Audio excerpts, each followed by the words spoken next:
अस्सलाम वालेकुम students, hope you are fine. आज हम कुछ न्यूमेरिकल प्रॉब्लम्स करेंगे चैप्टर 16 के। तो आज का पहला क्वेश्चन है, an alternating current is represented by equation I is equal to 20 sine 100 pi T. तो ये इसकी क्या है, ये हमारे पास अल्टरनेटिंग करंट की जो अल्टरनेटिंग करंट है उसकी वैल्यू है। Compute it's frequency the maximum and RMS value of current. तो हमने दो चीज़ें इसमें फाइंड करनी है। एक तो हमने बल्कि तीन चीज़ें, एक तो फ्रिक्वेंसी फाइंड करनी है, आरएमएस वैल्यूज़ फाइंड करनी है और minimum value of current find करनी है। Frequency, maximum and RMS values. ठीक है, मैक्सिमम वैल्यू, आरएमएस और फ्रिक्वेंसी। तो हमारे पास पहला इंस्टेंटेनियस वैल्यू ऑफ करंट जो है वो इसके इक्वल होता है I naught sine 2 pi F T के इक्वल। तो यहाँ पे हमने क्या करना है कि हमें ये चीज़ तो गिवन है, ये हमें इंस्टेंटेनियस वैल्यू जो है करंट की वो तो गिवन है क्वेश्चन में, उसको हम इसके साथ मैच करेंगे। मैच करवाने के अब देख क्या होगा कि ये जो होगा ये 2 पाई एफ टी, यहाँ पे क्या है 100 पाई टी, ये दोनों क्या है इक्वल है, इनको हमने सेम रखा है, इक्वल रखा है। यहाँ से हमने f की वैल्यू निकाली है, वो क्या है 50। अब हमने क्या किया, ये फ्रिक्वेंसी जो हमने फाइंड करनी थी वो हमें पता चल गई। अब हम इसी से 1 और 2 को दोबारा से कंपेयर कर रहे हैं। तो यहाँ से हमने देखा कि आई नाट जो है वो 20 एम्पेयर है। कैसे पता चला हमें कि देखें ना, ये आई नाट, यहाँ पे आई नाट है, यहाँ पे क्या है आई नाट की जगह 20, तो आई नाट कितना होगा, तो मैक्सिमम करंट है वो 20 एम्पेयर। आगे है हमारे पास आरएमएस के लिए, हमारे पास ये सिंपल फार्मूला है, इसमें हमने आई नाट की वैल्यू पुट कर दी है और हमारे पास 14 एम्पेयर आरएमएस वैल्यू आ गई करंट की। 16.2 है, a sinusoidal AC has a maximum value of 15 ampere, what are its RMS values.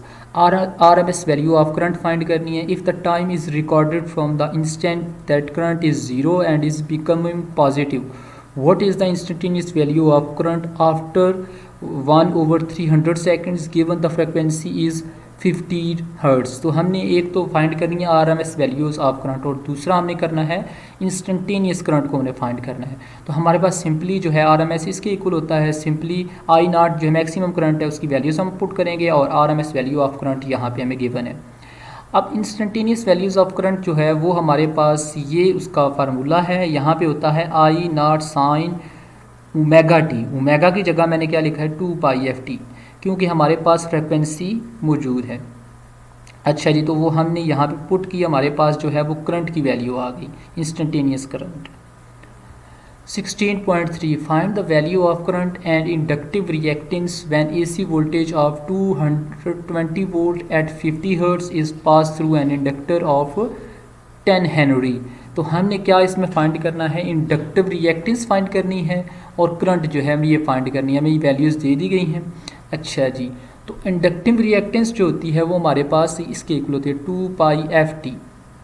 अच्छा जी, तो यहाँ पे हमने सब वैल्यूज़ जो हमें गिवन थी वो हमने पुट कर दी है, हमारे पास इंडक्टिव रिएक्टेंस की वैल्यू आ गई है।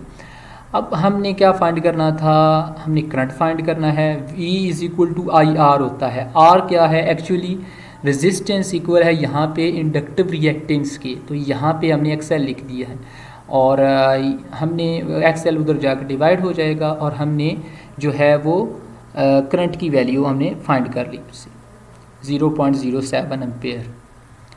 16.4 है, a circuit has an inductance of 1 pi H and resistance of 2000 ohm. A 50 hertz AC is supplied to it, calculate the reactance and impedance offered by the circuit. तो हमने क्या find करना है, एक तो हमने इंडक्टिव रिएक्टेंस फाइंड करनी है और एक इम्पीडेंस। इम्पीडेंस क्या होता है हमारे पास, ये मैंने डेफिनेशन लिखी हुई है, combined effect of resistance and reactance. ठीक हो गया, इसको हम क्या बोलते हैं, इम्पीडेंस बोलते हैं। अच्छा जी, तो यहाँ पे द इंडक्टिव रिएक्टेंस इसके इक्वल होती है, सिंपली हमने वैल्यूज़ पुट की हैं और हमारे पास जो है वो यहाँ पे XL की वैल्यूज़ आ जाती है, वो आपने खुद कैलकुलेट करनी है, सिंपली यहाँ पे आ जाएगी वो। अब इम्पीडेंस हमारे पास जो है वो इसका ये फार्मूला होता है, वो हमारे पास यहाँ पे XL की वैल्यू यहाँ पे आनी चाहिए थी 100। अब 100 हमने यहाँ पे पुट कर दी, R हमें क्वेश्चन में गिवन है वो ये 2000 हमने यहाँ पे पुट की है और 200 आई थिंक 200 यहाँ पे पुट किया तो हमारे पास ये इम्पिडेंस आ गई।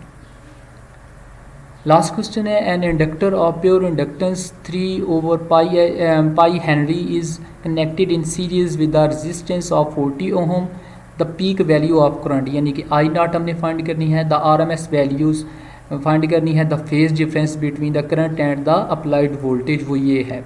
हमने क्या फाइंड करना है इसमें, तीन चीज़ें, एक करंट मैक्सिमम करंट, एक हमारे पास RMS वैल्यूज़ ऑफ करंट और एक फेज डिफरेंस। तो अब हमारे पास एक रिलेशन है पीक वैल्यू ऑफ करंट, वो हमारे पास ये होता है I naught is equal to V naught over Z, Z mean impedance. अच्छा, तो हमने वी नॉट की पहले वैल्यू फाइंड करनी है, फिर जेड की वैल्यू फाइंड करनी है। तो इसके लिए इंस्टेंटेनियस वोल्टेज हमें पता है कि ये होता है इसके इक्वल, और ये चीज़ हमें यहाँ पे गिवन है ये। अब इसमें अगर देखें तो ये वी नॉट जो है ये किसके इक्वल है, 350 के, क्योंकि इस इक्वेशन को इस इक्वेशन के साथ कंपेयर कर रहे हैं हम, 1 को 2 के साथ कंपेयर कर रहे हैं। तो वी नॉट जो है हमारे पास मैक्सिमम वोल्टेज कितना आ जाएगा, 350, और फिर हमने कंपेयर किया 1 और 2 को, तो 100 पाई टी किसके इक्वल है, 2 पाई एफ टी, ये हमने लिखा है।